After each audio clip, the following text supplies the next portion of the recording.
கர்த்தருக்குள் பிரியமானவர்களே, ஜனவரி 28 இன்றைய பனித்துளிகளின் தலைப்பானது ஒரு வார்த்தை சொல்லும். வசனம் எபிரேயர் 4வது அதிகாரம் 12வது வசனம். தேவனுடைய வார்த்தையானது ஜீவனும் வல்லமையும் உள்ளதாயும் இருபுறமும் கருக்குள்ள.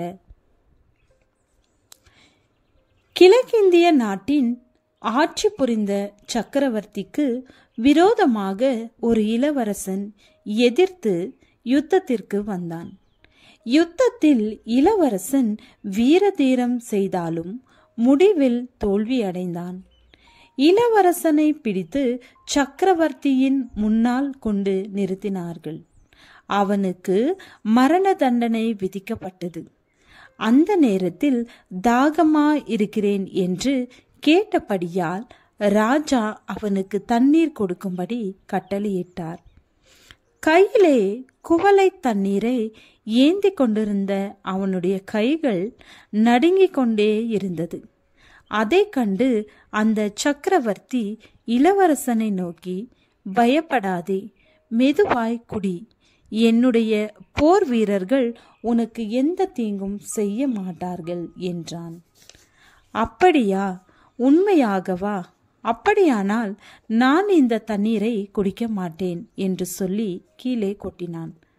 ராஜாவை பார்த்து சொன்னான், ராஜாவே, இந்த தண்ணீரை நீ குடிக்கிற வரையிலும் உனக்கு தீங்கு செய்ய மாட்டேன் என்று நீர் சொன்னீரே, மீண்டும் அந்த தண்ணீர் இந்த குவளைக்குள் வந்து அதை நான் குடித்தாலொழிய உங்களுடைய வார்த்தையின்படியே எனக்கு தீங்கு செய்ய யாராலும் முடியாது என்றான்.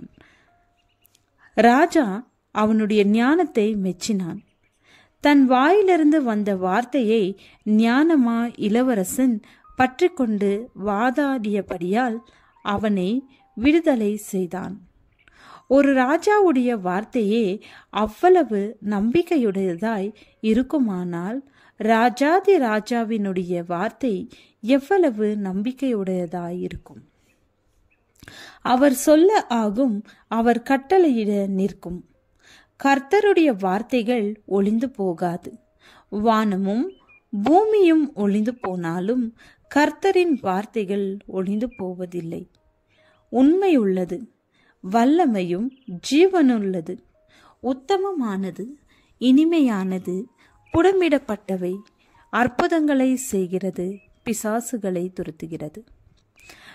நாம் தேவனுடைய வசனத்தை எப்படி படிக்கிறோம்? வாசிக்கிறோமா? தியானிக்கிறோமா? மனவாஞ்சையோடு ஆராய்ச்சி செய்து படிக்க வேண்டும். நிதானித்து பகுத்து படிக்க வேண்டும். புதையலை தேடுகிறது போல தேடி படிக்க வேண்டும். இருதயம் கொழுந்துவிட்டு எரியும்படி படிக்க வேண்டும். தேடி வாசிக்க வேண்டும். தினமும் படிக்க வேண்டும். வேதம் நம் மன மகிழ்ச்சியாயிருக்கட்டும். ஜெபம். தேவனே, உம்முடைய வேதத்தின்படி போதித்து தினமும் என்னை நடத்தி அருளும். ஆமேன்.